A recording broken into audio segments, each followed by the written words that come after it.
Bonjour, ici je vais vous montrer deux petites choses dans cette vidéo-là. Première chose, ça va être les bobines set reset. Souvent qu'on peut avoir d'autres termes, latch, unlatch. Ça se trouve être des bobines qui sont qui ont une mémoire. Donc on va les activer avec avec un contact, puis on va les désactiver avec un autre contact. Donc sans plus tarder ici, je vais insérer une rogne. Donc la rogne est insérée ici avec un contact.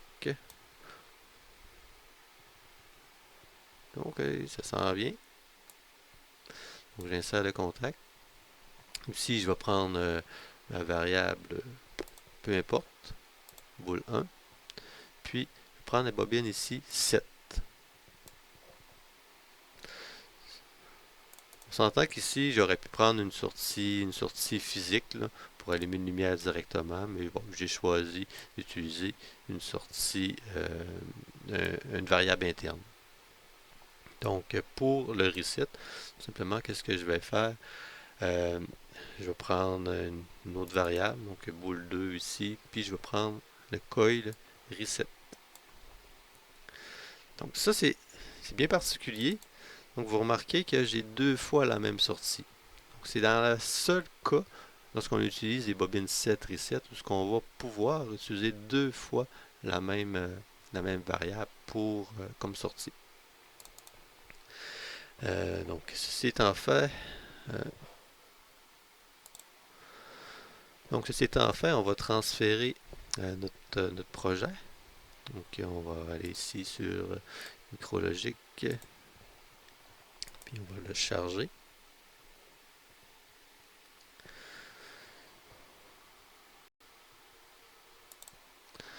Donc maintenant on est rendu en ligne. Donc si on regarde le résultat, pour l'instant la bobine out n'est pas active. Je vais actionner ici euh, la variable. Donc la sortie vient active. Je peux désactiver la variable, puis la sortie est toujours active. Donc si je veux la désactiver, je vais tout simplement actionner la valeur booléenne ici, comme ça.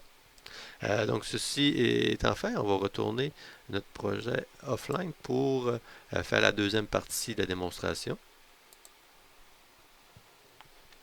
Donc à partir d'ici, on va se créer encore une nouvelle ligne. Peu importe l'endroit qu'on l'utilise, je vais plus le mettre à la fin. Ici, je vais créer un contact. Dans les variables, je vais aller dans les variables système. Donc, ça ne semble pas avoir fonctionné ici.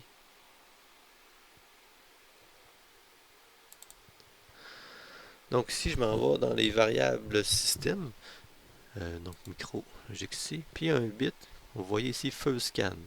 Donc la fonction de celui-là ici, comme son nom le dit, donc au premier scan, au premier balayage de l'automate, il va venir vrai. Okay. Puis ici, je vais prendre une bobine pour le tester. Je vais utiliser une bobine 7.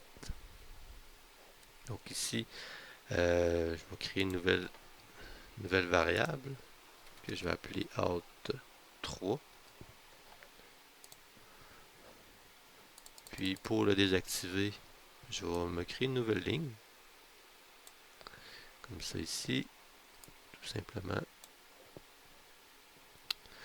Donc il est variable locale. Je vais prendre boule 2 aussi pour le désactiver. Puis je crée notre reset de la même façon avec out 3. Comme ça, je vais transférer mon projet.